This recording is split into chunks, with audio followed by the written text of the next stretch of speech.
Foi uma experiência única, né? Pegar as pessoas que estão passando, elas toparem fazer. Era uma oportunidade de fazer as pessoas pensarem por que eles estão votando e o que isso faz, o que isso representa. Elas elegem o representante, mas elas nunca param para pensar que aquele é o representante deles. Eles votam por outros motivos.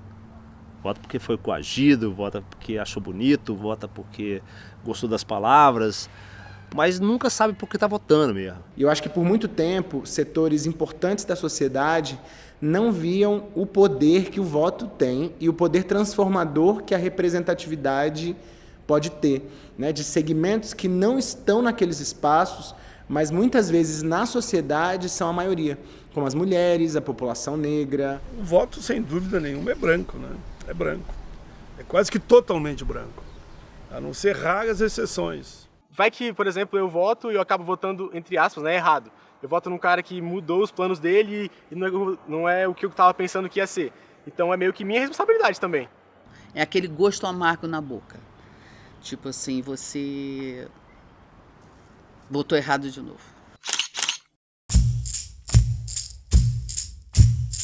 Na realidade, o voto no Brasil sempre existiu. Desde o início da colonização, a forma típica de organização das cidades portuguesas que a gente trouxe como experiência para o Brasil já implicava na existência de uma espécie de um conselho municipal, né, formado pelos moradores da cidade. Eram chamados durante muito tempo dos homens bons. Homens bons são os eleitores e os eleitos que têm posses, que têm força econômica, poder político, prestígio social. Isso significa dizer que a maioria absoluta da população brasileira estava afastada de todo o processo de escolha dos seus representantes. Com a independência, muito pouca coisa mudou. Era uma monarquia constitucional, e isso já era um avanço. Por mais que achemos estranho, a Constituição do Império de 1824 era uma das mais avançadas do mundo, desde que nós compreendamos a época, o contexto histórico em que ela foi feita. Mas a participação política, como sempre, é excludente por definição. As mulheres não participam de qualquer maneira. Então aí você já exclui metade da população. O pobre, realmente, o pobre que não tem nada, não participa. Não existia voto secreto. O cara ia até uma mesa eleitoral, geralmente organizada em volta da paróquia, organizada com o padre sendo o que hoje seria o presidente da mesa, né, de votação, e ali declarava seu voto, que era anotado, né, às vezes. Com a República, não apenas a situação se modificou, como ela piorou. O número de eleitores brasileiros na chamada Primeira República, que é, por definição, uma república oligárquica, diminuiu em relação ao que nós tínhamos no Império. Os analfabetos foram eliminados do processo eleitoral, num país em que quase 90% da população era formada por iletrados. Da mesma forma, as mulheres não votavam, embora não houvesse na Constituição de 1891 uma proibição explícita do voto feminino. Na verdade, a ideia de cidadão era entendida apenas como algo inerente ao homem.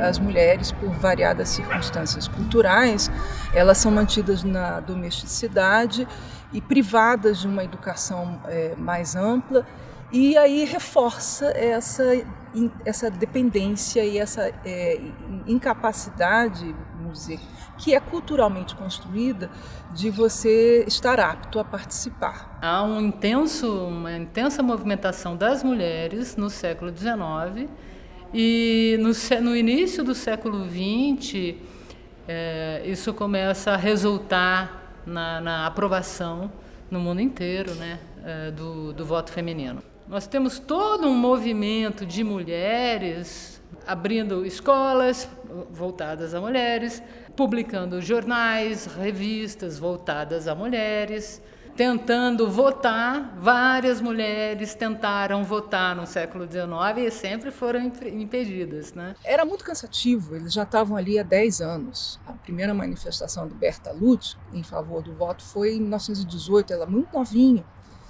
Outras sufragistas também se manifestaram, procuravam as mesas eleitorais e se registravam. As mulheres, em termos nacionais, só vão adquirir o direito ao voto em 1934, né? Mas Juvenal Lamartine faz uma modificação na Constituição do Rio Grande do Norte, permite, ali ainda na década de 20, no final da década de 20, que as mulheres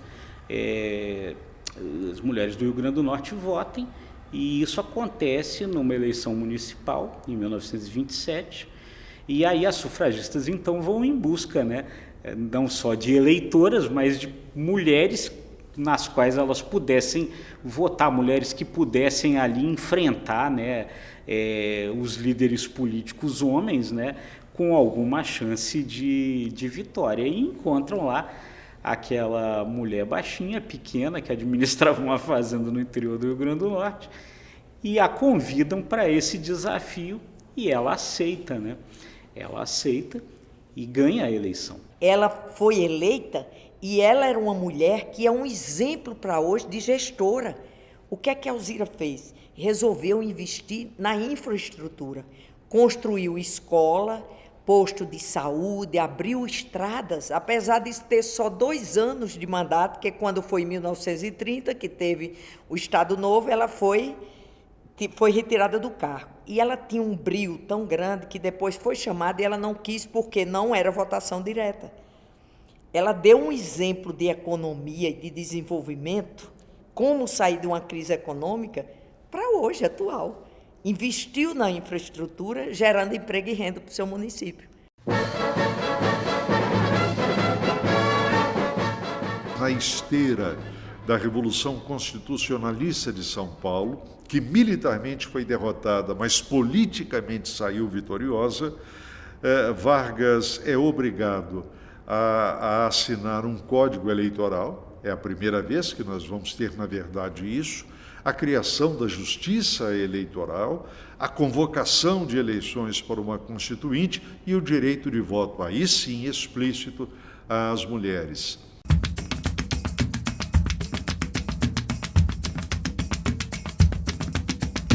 Quem vai ser votada a primeira mulher vai ser a doutora médica Carlota Pereira de Queiroz. A Berta, ela alcançou a primeira suplência, ela não foi eleita e ela chega, depois ela volta a ser candidata em outubro de 34, mas ela só assume o mandato na Câmara em julho de 36 pelo falecimento do titular. Poucos anos depois, o país mergulha numa profunda ditadura, que, aliás, reflete o ambiente histórico da época no mundo, digamos assim. É um período de crise profunda da democracia liberal e, por consequência, a ascensão de regimes mais do que autoritários, regimes totalitários, que seriam os regimes fascistas de uma forma geral. É o que vai acontecer conosco a partir de novembro de 1937, o chamado Estado Novo, que é um regime proto-fascista. Aí não há voto popular, as eleições estão suprimidas, é uma realidade que vai perdurar até 1945, quando termina a Segunda Guerra, com a derrota do nazifascismo e a impraticabilidade da manutenção da ditadura de Vargas. Marmiteiro, marmiteiro, todo mundo grita. Marmiteiro, marmiteiro. E é isso que vai explicar as eleições presidenciais com voto direto no dia 2 de dezembro de 1945. Nesse momento já estão em vigor os novos partidos que estão surgindo dentro de uma nova realidade histórica, mas com os pés também muito presos ao passado. Exemplo, PSD, Partido Social Democrático. É o maior partido que nós tivemos de 45 até 65. Mas qual era a base social do PSD? O interior, aquele que o Tancredo Neves, que era PCdista, vai chamar depois de grotões. O segundo é a UDN, União Democrática Nacional.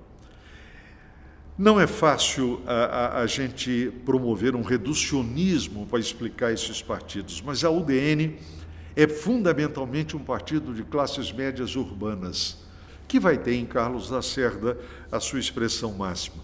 O terceiro partido é o PTB, Partido Trabalhista Brasileiro, que quando surge, diferentemente de quando ele vai ser extinto, quando ele surge é um partido chapa branca.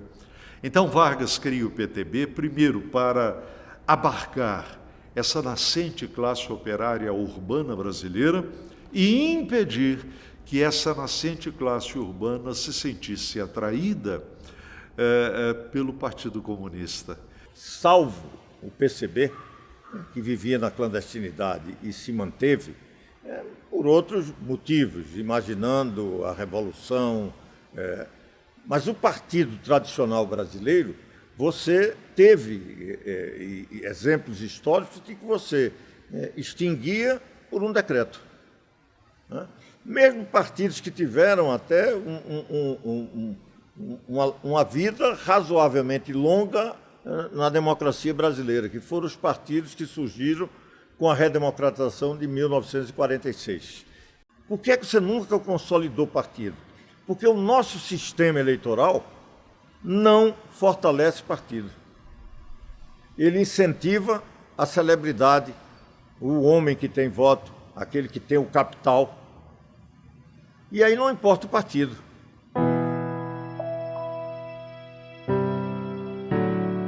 A grande ruptura, na minha opinião, que o golpe de 64 representou foi no amortecimento, porque não foi, na verdade, o fim completo, mas o amortecimento de uma pedagogia democrática que o país estava aprendendo desde 1946.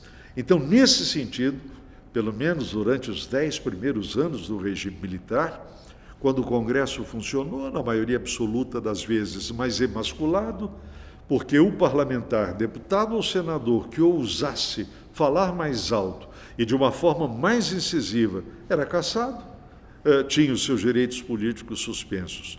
Isso só se altera a partir de 74. A oposição ganhou nessa oportunidade em 16 estados, e nós éramos 22 estados naquela oportunidade, nas eleições majoritárias para o Senado. Isso foi uma grande reviravolta política. E aí o governo Geisel começou a ter um certo problema do ponto de vista econômico e isso refletiu-se na política. Né? E aí veio essa preocupação, por quê? Porque voto sempre tem muito a ver com a economia. Não adianta imaginar que a ideologia, as ideias, o debate programático, se não tiver uma economia que funcione a favor dessas propostas, muito provavelmente a oposição pode sair vitoriosa. Isso não é período apenas daquele que nós vivemos, isso é no mundo. Né? Até se brinca muito na França, quando se diz que o coração é de esquerda, mas o bolso é de direita. A partir da eleição de 74, o Senado assume o protagonismo dessa grande discussão política, desse grande debate, que vai culminar com o fim do regime militar. Não por acaso, com algumas exceções, como Ulisses Guimarães na Câmara dos Deputados, as grandes figuras que vão liderar o processo de construção da abertura estavam no Senado, tanto na oposição quanto na situação, porque alguns senadores situacionistas compreenderam que era impossível a manutenção daquele estado de coisas. As diretas já era um nome que simbolizava toda uma luta contra o regime militar. Ali já não era mais só as diretas. Tanto é verdade que com a derrota, mesmo com a derrota, o processo continuou, as manifestações continuaram e até aumentaram e ali decretou o final efetivo do regime.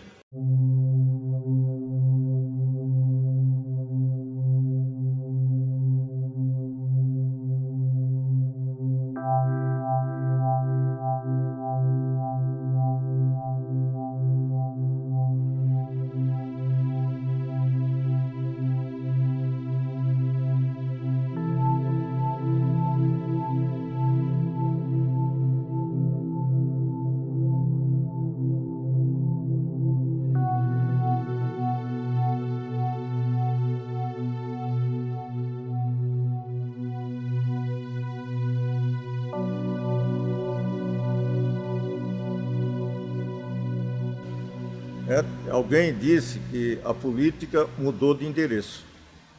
E ao mudar de endereço, muda também os atores da política.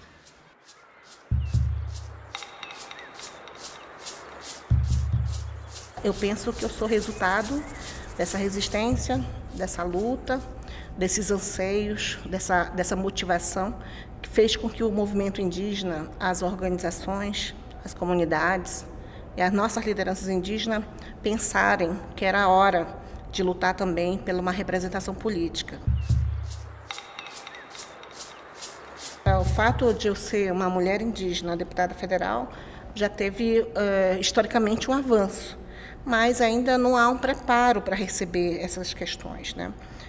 Nos veem como pessoas que não conhecem a própria legislação, a própria forma com que o Estado se organiza, nos coloca numa situação que não importa a nossa opinião, né? Porque ou nós só sabemos de questão indígena, não é bem assim, nós sabemos de tudo também, de outros pontos que vão além da questão indígena em si.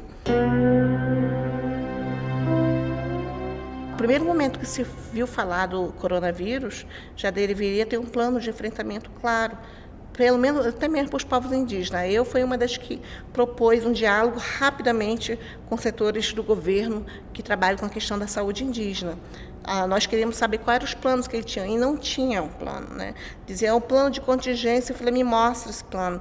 E foi por isso que nós conseguimos fazer com que houvesse uma lei específica.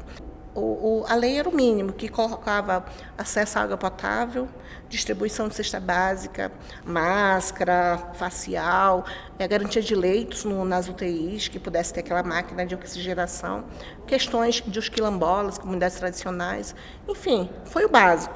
E quando foi para o governo, ele foi vetado em 22 itens. Isso gerou uma polêmica muito grande, porque vetar, por exemplo, um item, água potável. E qual foi a resposta que se deu, né? Que os índios não precisavam de água potável, porque já tem rio. Aí eu fico falando, vai beber água lá do rio Yanomami, então, com mercúrio.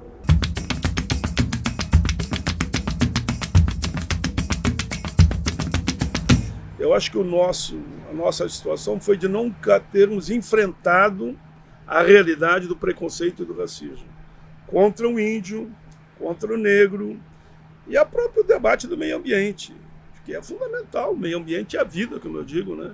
Você conhece um fazendeiro negro? Eu não conheço. Eu sou senador já. No Brasil continental, começo. Estou falando um grande fazendeiro, né? Um grande fazendeiro do agronegócio. Por que não tem? Não tem porque quando houve a abolição da escravatura, ao negro não foi dado nada. Nada, nem ferramenta. Era proibido estudar. Era praticamente proibido trabalhar com qualquer emprego mais formal. Se alguém, mesmo branco, fizesse isso, ele era já discriminado. Aí chamaram os imigrantes, que é legítimo. Olha, eu moro numa terra de imigrante, me dou muito bem com eles. Mas essa é a história, é só contar a história. O que acontece? As terras que eles recebiam de graça quando vinham para cá, e foi passado depois de geração para geração. Bom, é assim, né? Então, por isso que os negros tiveram que fazer o quê? Por que os negros, a maioria, estão nos morros ou na beira dos rios? Porque eles não tinham para onde ir. Então eles foram o quê? Eles foram para os lugares onde ninguém queria. Em cima do morro é pedra, não dá para plantar, não dá para produzir, em tese, né? E foram fazendo as suas casinhas. Ou se instalando com as palafitas na beira do rio para poder viver da pesca. Essa é a realidade do povo negro que foi perpetuada. E por isso que os negros ainda são o setor mais vulnerável junto, claro, com o povo indígena. Escola Senai Nilo Peçanha. Nunca soube que o Nilo Peçanha era negro. Nunca soube. Estudei lá e o Senai é a marca da minha vida. Mudei radicalmente depois dali. Mudei para melhor. E vim descobrir, quase que no parlamento, que o Nilo Peçanha era negro. Para tu ver como tivemos negros no longo da história, mas as referências do povo negro elas foram apagadas sempre. Então, existe um setor subalterno da sociedade que é apagado da história recorrentemente. Né? É um apagamento que ele é sistemático, ele é consciente. Eles querem apagar uma identidade, eles querem apagar um protagonismo de um setor da sociedade que fez muita diferença. E eu acho que agora os movimentos sociais esses sujeitos não aceitam mais o apagamento. Nós não aceitamos esse apagamento da história. E eu acho que não aceitar esse apagamento da história é insuficiente. Além de lutar para que a gente tenha visibilidade, identidade, a gente também precisa ocupar a política, ocupar os espaços de poder, para mostrar que novos apagamentos não podem acontecer e que a gente só pode construir uma sociedade realmente com cidadania e democrática se for uma sociedade construída por todas essas vozes que foram historicamente apagadas. A população entendeu que você não pode julgar ninguém pela cor da pele, pela orientação sexual, ou pelo gênero, ou por qualquer que seja. Ela entendeu que a competência, a eficiência no serviço público e a representatividade ela tem que ser mais significativa. O agronegócio elege um senador, um deputado, ele vai lutar pelos interesses daquela categoria. Os médicos elegem um médico, ele vai lutar pelos interesses daquela categoria. Os policiais elegem um policial, vai lutar pelos interesses daquela categoria. Mas a grande massa da população brasileira, de pobres, desdentados, desvalidos, sem vez, sem voz, sem dignidade, sem nada, esses não têm representatividade.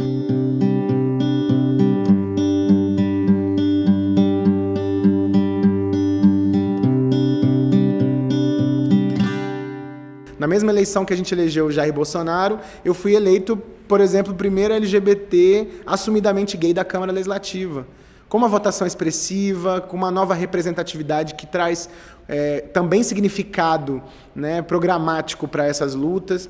Desde que eu cheguei na Câmara Legislativa, nenhum parlamentar teve coragem de subir na tribuna da Câmara para criticar ou fazer uma fala de crítica dura à pauta LGBT, à construção da cidadania LGBT. Isso, de alguma forma, representa alguma coisa, representa que a gente também está sentado num espaço de poder para disputar a narrativa da sociedade. Isso é muito importante. Então, eu vejo que, se por um lado existe uma maioria conservadora que se mostrou forte na eleição de 2018, existe também espaço progressista, existe muita gente que respeita a diversidade. Eu prefiro ficar com esse prisma mais otimista. Se você perguntar, senadora, a senhora acha que a senhora, como parlamentar, deve defender só a pauta feminina, deve estar presente só na feminina? Não, gente. Por quê? Porque nós estamos pedindo, gritando por inclusão. Inclusão é a gente estar na tributação, no orçamento, na educação, na saúde, na segurança pública. Porque na hora que eu defendo isso, eu estou defendendo todas as mulheres e todo o povo brasileiro. Nós temos mais mulheres do que homens, né? Em termos numéricos de população. Muitas mulheres, ou a maioria delas, são chefes de família. Quando elas não ganham mais do que os seus maridos, elas sustentam as famílias sozinhas. Mas elas têm pouca representatividade no meio político, até no empresarial. Como que eu vou explicar para a população e para as pessoas que o Brasil, 52% da população é de mulheres? 52%. E eu estive na Assembleia Legislativa de Mato Grosso do Sul com 24 deputados, todos homens. Isso é muito significativo. Isso é estrutural. Né? Eu estive em Salvador, 85% da população de Salvador é de negros. Nunca elegeu um negro. Então, a sociedade tem que refletir isso. Nós temos que entender que realmente nós vivemos uma democracia, mas que nós temos que dar instrumento para que essa democracia seja efetivamente implementada e não só no discurso, porque, por enquanto, a letra da lei está deitada eternamente em berço esplêndido. Não tenho dúvida disso.